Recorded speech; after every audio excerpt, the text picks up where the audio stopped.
We were not always wanderers. Once we had halls carved deep into the hearts of mountains. We had forges that never went dark, day or night. We had gates that seemed to us as if they would stand forever. And then darkness came. In a single night, the stone that had sheltered our people for centuries became our grave. Hope abandoned our kind. From that day on, we walked across frozen passes, through hunger, through exhaustion, and through years of oppression at the hands of other kingdoms. We listened to the mountains, one after another, and each one answered us with nothing but silence. We had almost forgotten what hope sounded like, until one day we saw her. She stood among lakes and towering peaks, as if she had been waiting for us all this time. And even then, we could hardly believe our eyes, because a mountain must do more than simply stand. A mountain must call to you. Our eldest stone listener stepped toward the rock, placed his hand upon it, and pressed his ear against the stone. And then the mountain spoke. His eyes filled with tears, and tears of joy ran down his face. I still remember his eyes when he turned back to us. For the first time in many years, this was it. Our mountain. Our new home. After everything we had lost, we had finally found the mountain that had been waiting for us. The mountain had accepted us, but to accept us was not the same as opening itself to us. Before we could call it home, we had to earn the right to enter. While some raised the camp and drove stakes into the earth, others learned to read the stone. We searched for the place where the heart of the mountain would allow itself to be touched. Not every wall of stone wants to become a gate, and not every blow is worthy of being struck. But once the place was chosen, we did not hesitate. The first strike of the pick rang out like an oath. We worked by day, we worked by night. We hauled out stone, set the supports, repaired the tools, and returned to the rock again and again. The mountain did not open at once. It tested us with weight, with dust, with fractures in the stone, and with the fear of taking the first step wrong. But this time, we were no longer exiles, running away. We were a people who build. And when the stone answered us, with a deeper echo, we understood. There was no longer solid rock ahead of us. There was space, a hollow, a path inward. That night, for the first time, the mountain let us in.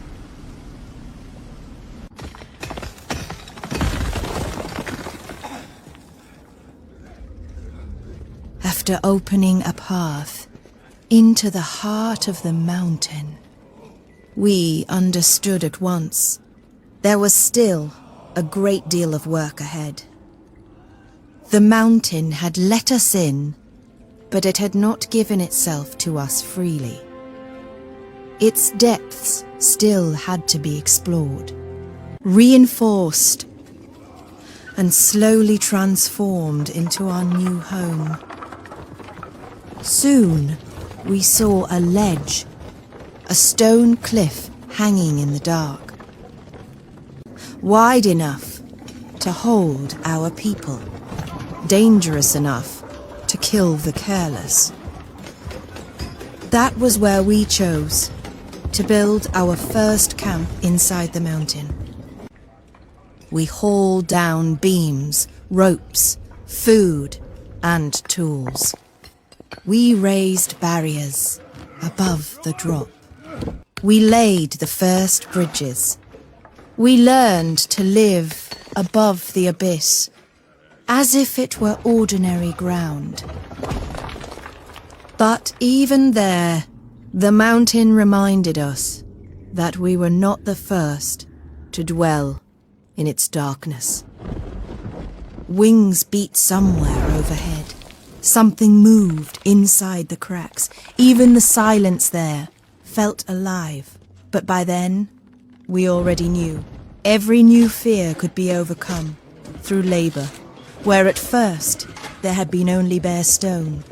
There were now fires, barriers, stores, bridges, and then the first forge was lit. Its flame became a sign that from that moment on, there was not only wildness in that darkness, there was us. By the end of that night, the cliff was no longer part of the abyss. It had become ours.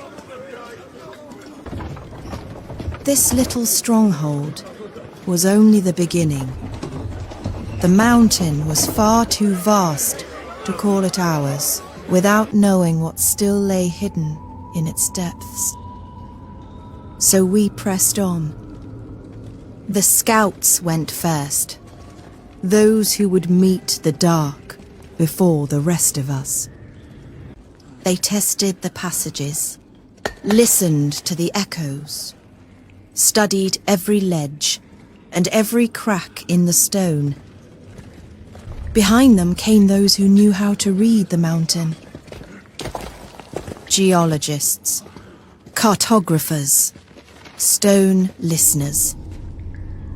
They measured the tunnels, marked the walls, drew the first maps, and they learned to tell a safe road from the places where the rock itself had not yet decided whether it would bear our weight.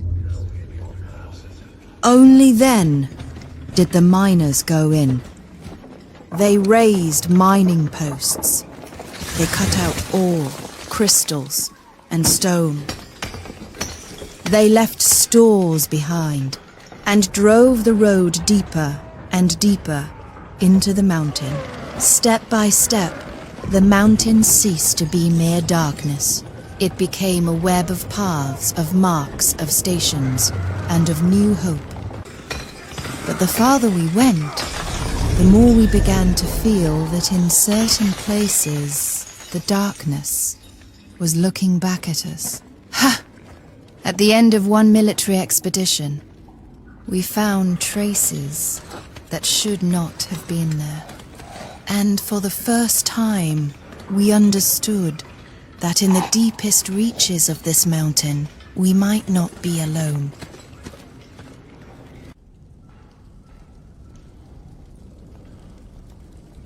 Dwarves are a strong people, a warlike people. But it is not war alone that makes us so. From our earliest days, we are taught one simple truth. Everything truly precious in life must be fought for. For home, for kin, for bread and fire, for the stone that gives us shelter. That is why our children learn early to carry both pick and blade. They are raised with the knowledge that strength is not for cruelty, but for defending what you love. And perhaps that is why, through every age in which dwarves fought for the mountains, our oldest enemy was never far behind. Goblins. And this time, that evil did not pass us by. As we began to master the mountain, most of us believed it would belong to us alone. But the wisest among us understood the truth. The mountain was far too vast for us to be its only dwellers. And before long, it became clear they were right. Goblins did not seek an honest fight. They waited in cracks. They hid in narrow fissures. They laid traps. They cut the ropes. They sent stones crashing down from above. Alone, they rarely dared to strike. But in packs, they became a true plague. And for all their cruelty, for all their filth and savagery, there was almost always one among them who stood above the rest, a leader, cunning, malicious, and clever enough to drive their rage toward the place where it would do the greatest harm. We were fortunate in only one thing. We had broken into the mountain at the point farthest from them, and that was why we were able for so long to grow in silence, to build, to explore the depths, and to believe that, in time, the mountain might truly become ours. But beyond the great inner void, they had already been there for a very long time. Beyond the abyss, their fires were burning. There were their burrows, their passages, their watch routes, and whole cities grown in the darkness of the mountain. We understood. What waited for us ahead was not merely a clash in the dark, not merely a struggle for a passage. It was a new war for the mountain,